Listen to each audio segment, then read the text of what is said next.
Yeah, sorry. So this is a joint work with my collaborators.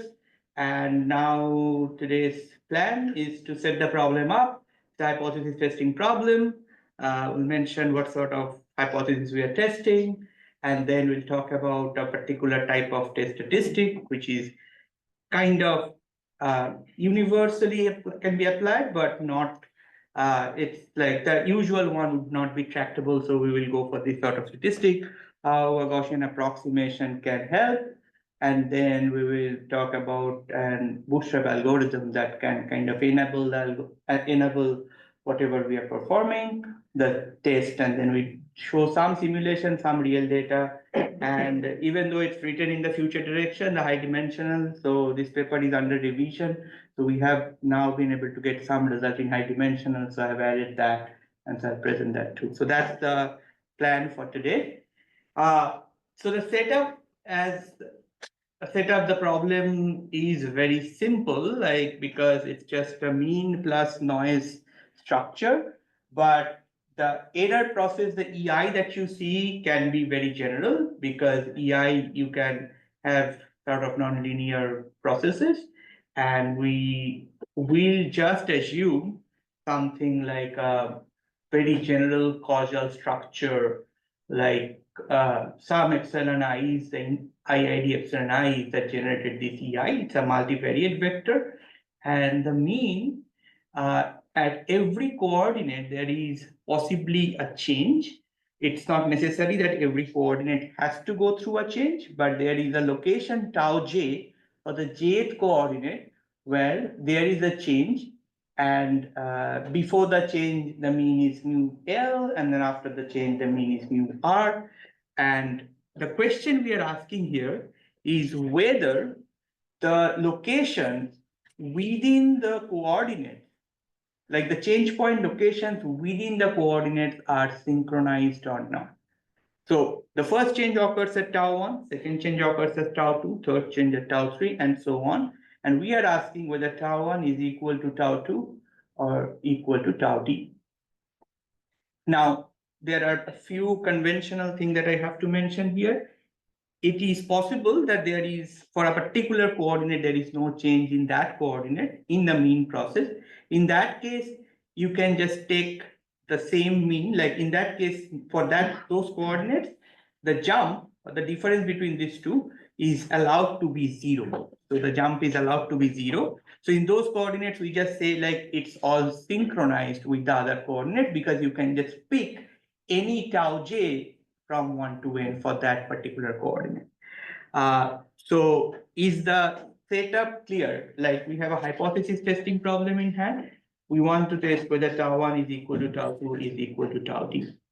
So some motivations, like why people go for this sort of data, is that like if there are like multiple, like a power grid data, if something happens on one of the grid, then usually the other grid also shows some change pretty much immediately or like kind of quickly right after. And then like, but there could be situations where two possible streams of a power grid are affected by two different kind of attacker or like intervention. So in those scenarios, the change might or might not be synchronized. And then maybe it's like the problem is that there is, by now it's like 70 years old literature change point, and then even multivariate change point is probably 50 to 60 years old. But I mean, probably it won't be an exaggeration if I say at least 80 to 90% of the literature assumes the change points are all synchronized across the coordinates without actually testing for it. So this paper, we are trying to test for it for a very general scenario. So these are just excerpts from some of the papers that like you can see why I say this, that people assume that wherever the change occurs at all coordinates together and not like individually different coordinates. So these are just some papers where I'm just showing that they talk about like the entire vector and then it changes and then it becomes a new vector. So essentially, obviously few of the, you assume that the entire vector of the mean changes at this location. So the change points location wise are assumed kind of synchronized. We are trying to sort of test this sort of question. There are other situations. So for example, if you consider a hurricane path, so what would happen is change points might not be synchronized, because like when the hurricane is moving along the path, it would introduce some changes. So the changes you see today in this particular area, the similar type of change will probably be around in a different area alongside the path. So although the change would occur along the path, they might not be all synchronized. And then there is this loosely connected concept of tangent causality, where if you make change in one coordinate, after a lag, the change or like some sort of effect appears in a different coordinate. So these are kind of our motivation to study this problem, that whether the locations of the change points are synchronized or not. In the literature, historically, people have assumed that all the locations are synchronized among each other. So we want to first do a statistical test about that. All right, so I'll try to go slow on this one, because I have already written up the test statistic. The test statistic is like this. So let's see what exactly I'm doing. So the test statistic here is, first we are individually finding out our tau j hat. And then we are finding out the synchronized tau hat. So what are we doing? We are first individually searching for every coordinate, finding out tau j hat, and then I'm trying to find out tau hat for like the synchronized coordinate. So if you look at the two objective function, this is specific to the coordinate j, and this is specific to the, like we have also add up over all coordinates. So this is specific to all coordinates. This is not specific to, not tied to a single j.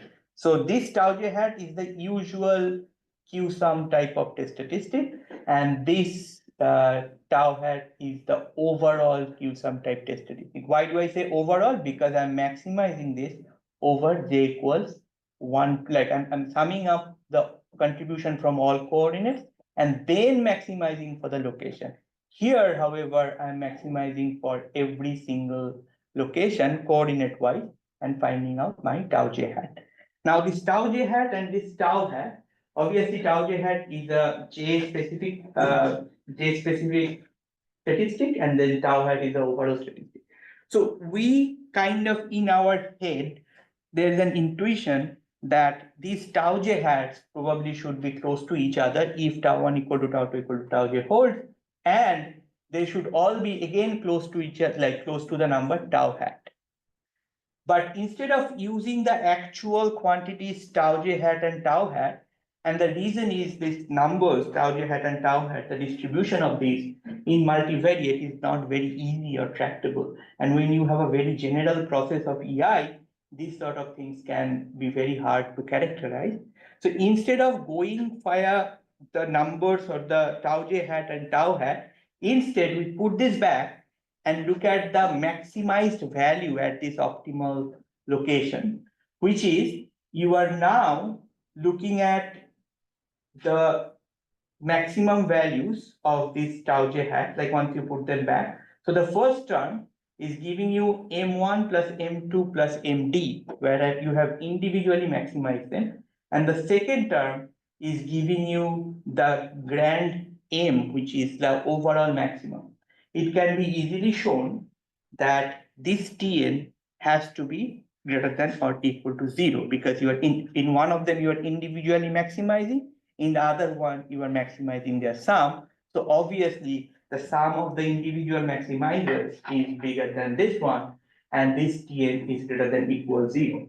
Now under the null, this difference should not be too big, because all these tau j hats and these tau hats, they should all be true, like all be close to the true synchronized tau naught. So that means that the difference of this one and this one should be close to each other, and Tn should be small.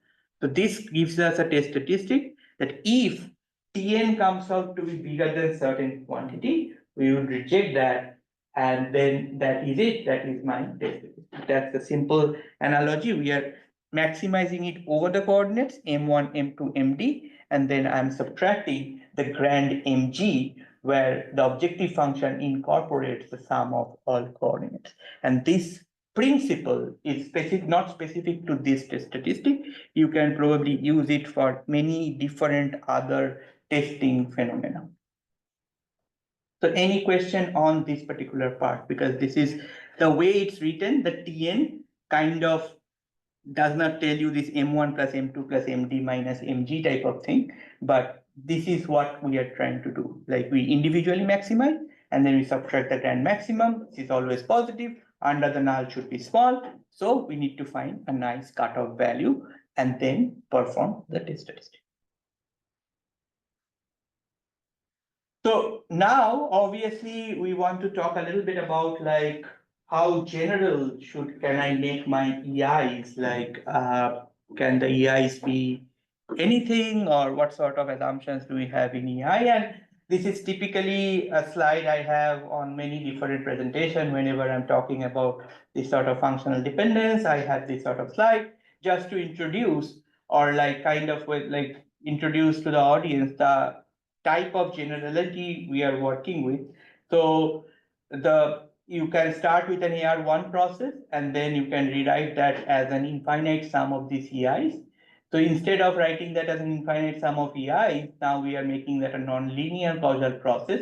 That is, you have EI minus 1, and then you can concatenate some of these things together and make it a general multivariate non-linear process. So the process that we are talking about is in this particular class, and we do not necessarily assume that EIs are getting added up in a linear way, or we don't assume like a linear structure of Xi. So essentially, this covers a very wide class of probably all well-known time series models in the EI. So this is in our defense, because we started with mu plus EI, very simplistic structure. So the EIs can actually encapsulate a large class of time series processes. Then the question becomes, when you make things too abstract, then obviously the question is, how do you kind of characterize the nature of dependence? Like when you have a linear process, you can always fall back on the coefficients, like the properties of the coefficient. But when you make it too abstract, then you also need some sort of control on describing the dependence. So this is the functional dependence measure, which says, as a definition, it says that if you flip, I should probably not have the supremum here because it's a stationary process. So ignore the supremum and ignore the index here, but you just flip the jth innovation process back, like at the innovation process at the jth lag, and then you look at their difference between these two and look at the difference in their pth norm. And then if you do that, then you can get back some sort of control about like the nature of dependence at lag j. So for linear processes, this is just an exact equivalent of the coefficient aj that you would attach with like xi, like with the dependence of xj on the jth lag. So that being said, we also assume something on the decay assumption of this, the tail, how fast this theta jp would decay. So effectively, if you have an AR1 process, this theta jp would be of the form a power j. If you have an AR infinity process with coefficients a1, a2, aj, then theta jp would be a multiple of aj. But here we can allow for some sort of non-linearity. So specifically, we can consider like maybe threshold data AR model, maybe ARCH or JRCH model, any sort of popular time series model can be encapsulated through this particular general class of E1, E2, En. Like it should be a function, it should be a causal function of EI, EI minus 1, and so on. Okay. So now, under this general error class, we kind of give some results. So this is a result that's not directly related to the test statistic, but as I mentioned, the intuition that our test statistic work is that these tau hats are individually estimated close to the true value. So this proposition says that individually the locations would be well estimated, and under the null, the grand estimate of tau hat is also well estimated to the location tau.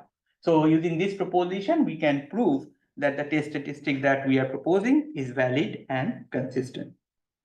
So this is the validity and consistency result, that if your H naught is true, that is you are under the synchronized setting, then your Tn is equal to capital OP1, which means Tn cannot be too big. So makes it, and then if you're not under H naught, then Tn will go to infinity under somewhat mild assumption on the delta J. So the delta J's have to, like you can see, like here to have your validity, you need to have something like this. Like one of the jumps have to go to infinity at this rate, like n times delta square has to go to infinity. And this is kind of the standard rate in the time series literature, like in the change point literature as well. So we were able to match this. And we did not actually, for this part, we did not really need to assume anything on the decay condition. We just assumed theta not be less than infinity, which just translates to saying that the dependence is it's sort of short range, it's not a long range dependence. So under short range dependence, you should be able to establish our test statistic is valid and consistent. And we can allow for like to answer the question that I got, like we are indeed allowing for vanishing jump. So n times delta square has to go to in.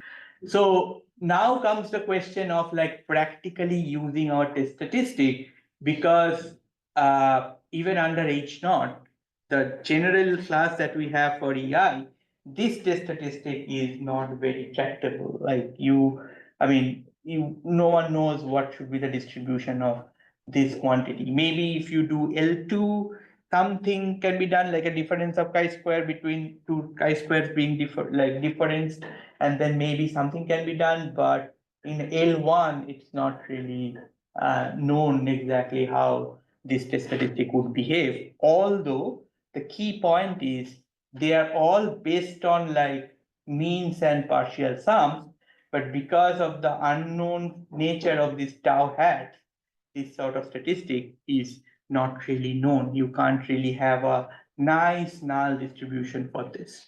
So that's the second layer of complication. And here we will now kind of advertise like a Gaussian approximation of all partial sums simultaneously, which will enable us to kind of create a Gaussian analog of this Tn. So if I can create a Gaussian analog of this Tn, then I can simulate that many, many times, and then that can create my benchmark distribution.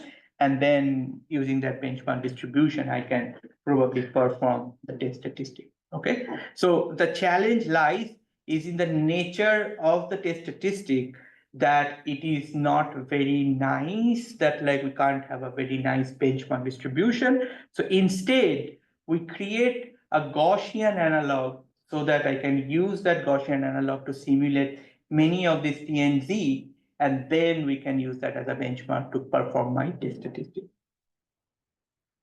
So what sort of Gaussian approximation result are we talking about here? So the Gaussian approximation result that we are talking about is somewhat more general than central limit theorem in two aspects.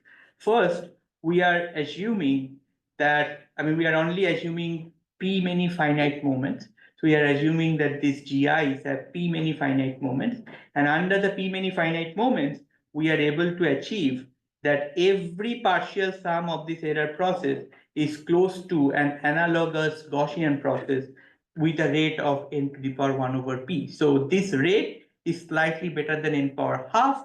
It comes at a cost of assuming higher moments higher than p.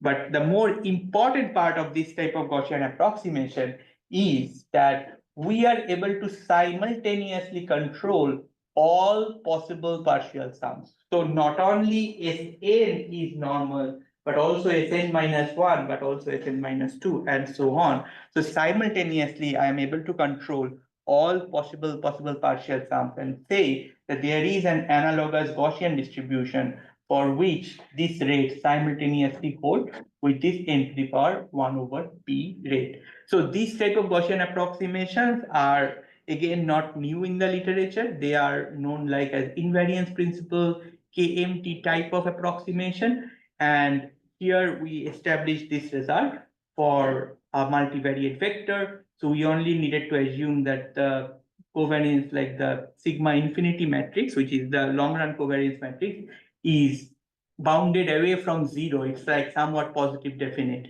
And then using that, we could establish that this is true. Also, you can see like there is under fast enough decay. So I kind of did not put a lot of mathematical details here. So it needs to decay at certain rate for me to get this Gaussian approximation. To get to the validity and consistency of the test statistic, I did not need that. But for this part, we do need it to decay at some rate to get to this sort of Gaussian approximation.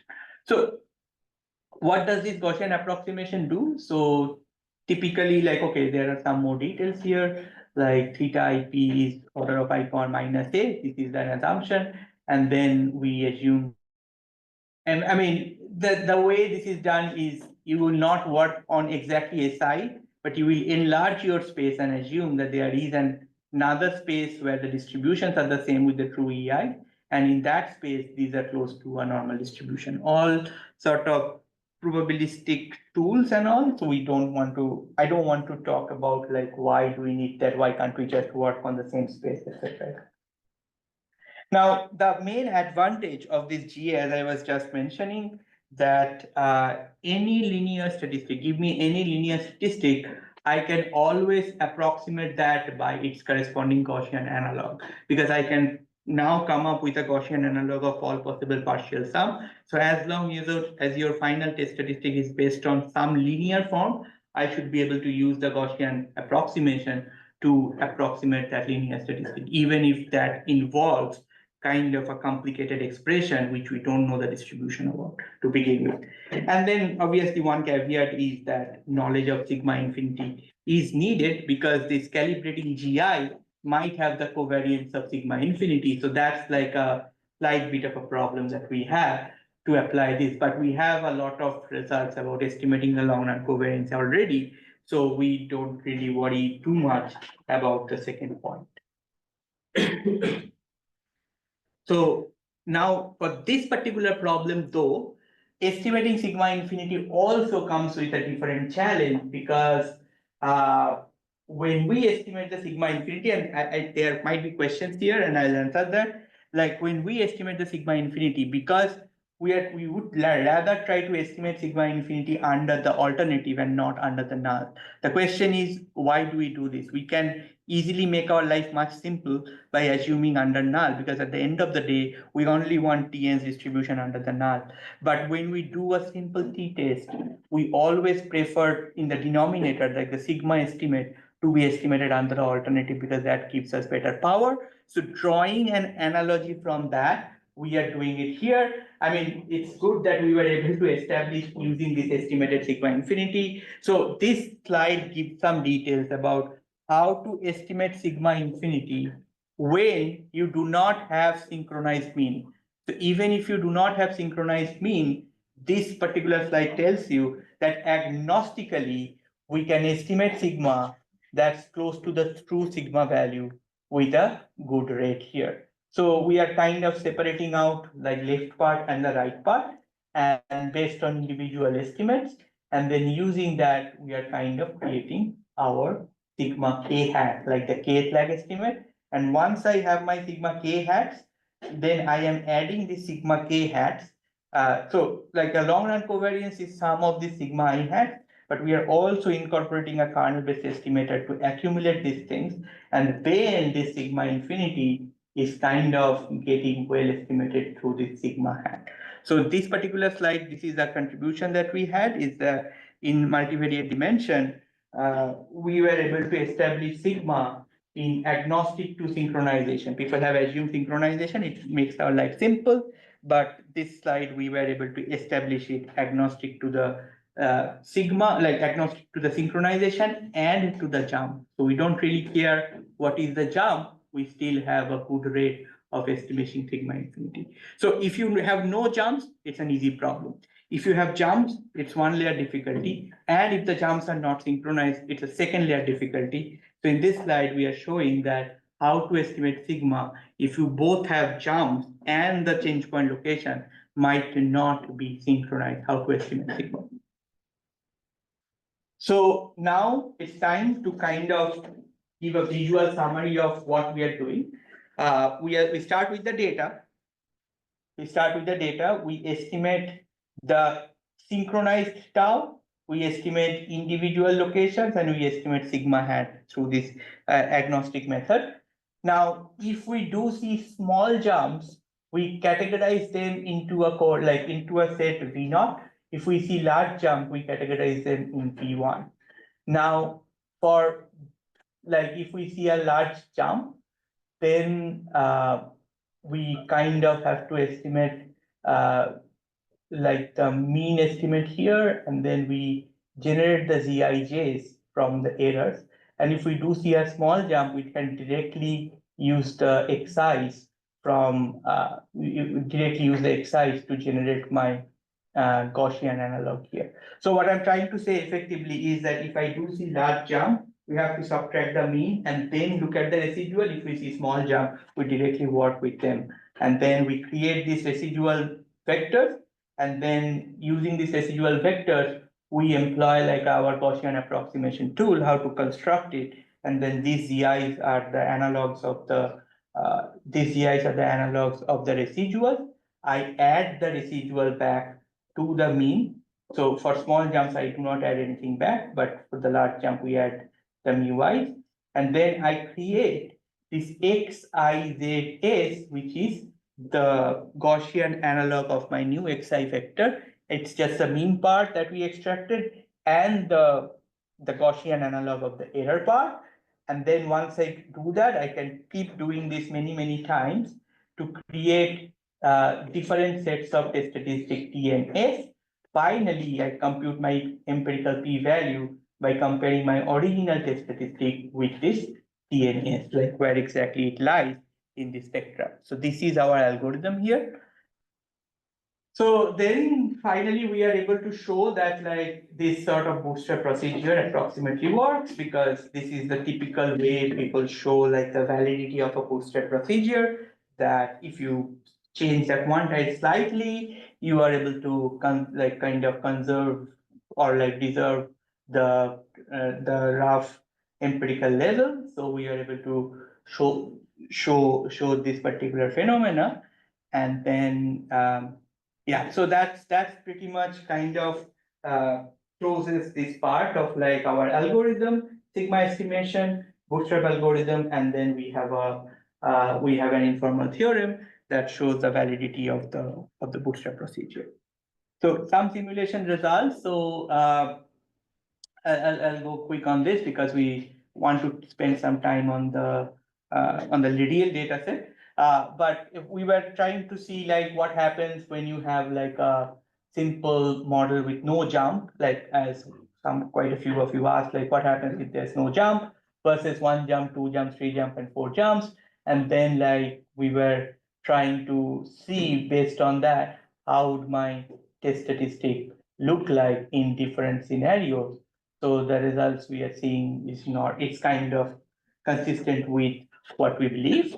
Then we have a specific sort of model, like a nonlinear model. The way we made it nonlinear is by just putting an absolute value, and we were testing for different scenarios where R1 and R2, if they are equal to 0, it would be a synchronized setting. So the further they are away from 0, it's more non-synchronized. And then we are trying to take like different jumps. So the null corresponds to R1 equal to R2 is 0. If one of them is 0, then this will be a synchronized change point at only 2 component series, and then it's synchronized at 2 and then asynchronized at 2 other. And then if both of them are 0, then you will find this at 3, like 3 series will be asynchronous. So we wanted to cover the base based on just 2 parameters, all possible scenarios of this four variate series. Yeah, so this is like, just take the JH series and have an AR1 type of structure, but put an absolute value to make it nonlinear. So the results are when R1 and R2 are both equal to 0, the level is close to 0.06, like at 5% level. And as you can see, the numbers should increase as you increase R1 or R2 in either direction. And this is how R1 is changed from 0 to 0.1, R2 is also the same. And you can see that these results are kind of intuitive, that what we expected. So this is a good simulation that we got for lower dimensions. And then I want to talk about, like, I'm already, I think, at almost 35-40 minutes. So I want to wrap up in 5 minutes and ask some more, like, have some time for 2 questions maybe. So then we have some real data analysis for water discharge data of Mississippi River. So they were discharged at different locations, and you could see that the timings are, like, the series are very similar. And when we tested for a break, the break times do come out synchronized. And then this one is a time series plot for pilot mental stress when they sort of go over, like, kind of the takeoff phase. So this was a data set that's there in a package in R, and we were able to get that. And they always assume synchronized change point. So what we showed, that initially, like, three different metrics of their stress, which is heart rate, PET, CO2, and respiratory rate, they are synchronized in the beginning, but in later stage, sorry, the picture is not here. In the later stage, they do not become synchronized. So that's sort of our finding from this sort of analysis. So finally, just wrapping up in like 2 slides, which is what happens if d goes to infinity. Whatever we have said so far, they were all done for fixed d. And then, like, obviously the reviewers asked, like, okay, you should do it for higher dimension. And we were able to, like, it's now submitted, but we don't know how they will like it. But there is a recent paper by Mice and Stellan, 2023 Bernoulli, which gives result for L2 theory in high dimensional. And we were able to use that to kind of now also handle the high D case. So for high D, you have to have, like, some more notations because how they are kind of stacked together. So here you are looking at their RS norm, and then you are looking at the QS norm of the RS norm. So if you do put some assumption on this gamma p, you can show that this tau hat is now synchronized, like the tau hat is estimated well. And then using that, we can also have like using Mice and Stellan, we can have a nice Gaussian approximation. The nature of the Gaussian approximation is slightly different, but it still has this clever max of k less than equals n, and it has this d by n to the power something rate. So the d cannot be too big. Roughly d is like n power 1/3 based on Mice and Stellan result, and we were able to establish that in our assumption set as well. And using that, we can establish that if, yeah, I mean, I don't want to go on to like a lot of this technical jargon, but we were able to show the sigma hat estimation in ID as well. And then we have a informal theoretical guarantee for the bootstrap procedure in higher dimension as well. So that is pretty much it. So right now, like, there are some more simulations we added for the high dimensional, which I'm not presenting, and no new data set, just presented with these 2 data sets, because in high D getting a data set becomes a little tricky, like synchronized or asynchronized. So we just did some simulation and resubmitted it back. So that's pretty much it. So there are a few references, and after that I'll open up for like the questions you have. So this one, the paper that I just presented, it's not on archive because some of my co-author was not okay with it, but it is in my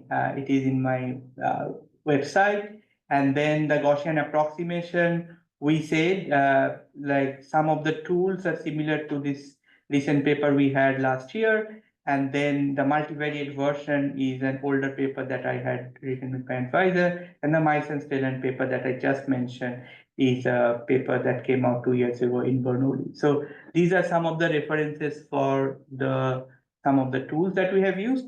The current paper under revision is available here. If you have specific questions, if you ask me, I can also send it to you. So thank you, and any questions?